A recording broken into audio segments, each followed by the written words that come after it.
সুপ্রিয় প্রিন্ট ও ইলেকট্রনিক মিডিয়ার বন্ধুগণ, এই গবেষণাটি বাংলাদেশে গণদগ্ধ ও বহুমাত্রিক আঘাতজনিত জরুরি পরিস্থিতিতে জনগণের সচেতনতা, প্রস্তুতি, প্রাথমিক চিকিৎসা জ্ঞান ও প্রাতিষ্ঠানিক সক্ষমতা মূল্যায়নের জন্য একটি মিক্সড মেথড অর্থাৎ পরিমাণগত ও গুণগত মেথডকে সম্মিলিতভাবে পদ্ধতিতে পরিচালিত করা হয়েছে।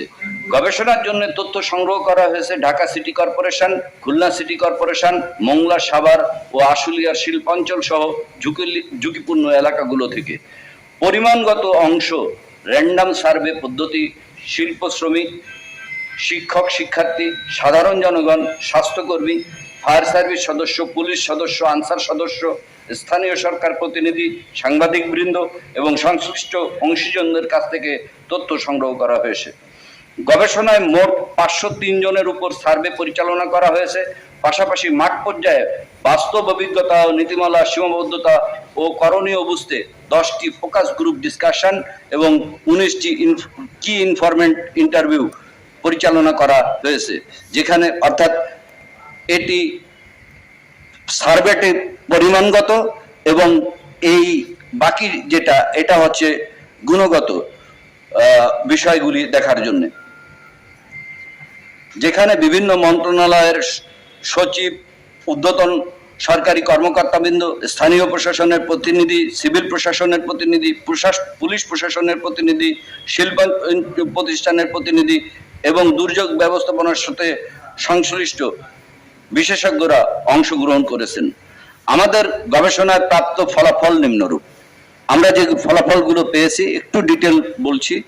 গবেষণার পরিসংখ্যানগত ভাবে প্রমাণিত হয়েছে বাংলাদেশের দুর্যোগ ব্যবস্থাপনার নীতিমালা থাকলেও বাস্তব প্রস্তুতির সঙ্গে এবং প্রায়োগিক ক্ষেত্রে তার উল্লেখযোগ্য ব্যবধান রয়েছে। বিশেষ করে কমিউনিটি বেসড প্রস্তুতি, প্রাতিষ্ঠানিক প্রস্তুতি, সেবা প্রস্তুতি এবং প্রাথমিক চিকিৎসা জ্ঞানের ক্ষেত্রে গুরুত্বপূর্ণ ঘাটতি পাওয়া গেছে।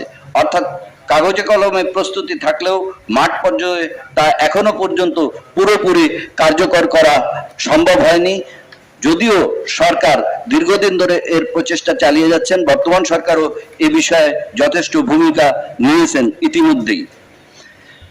2, গবেষণায় দেখা গেছে সাধারণ মানুষের মধ্যে দগ্ধ রোগীর প্রাথমিক সক্ষমতা সহায়তা সম্পর্কে কিছু সচেতনতা থাকলেও নিরাপদ ও সঠিক ফার্স্ট এইড বিষয়ে উল্লেখযোগ্য জ্ঞান ঘাটতি রয়েছে। প্রায় 60% মানুষ কখনো কোনো আনুষ্ঠানিক ফার্স্ট এইড প্রশিক্ষণ নেননি। 62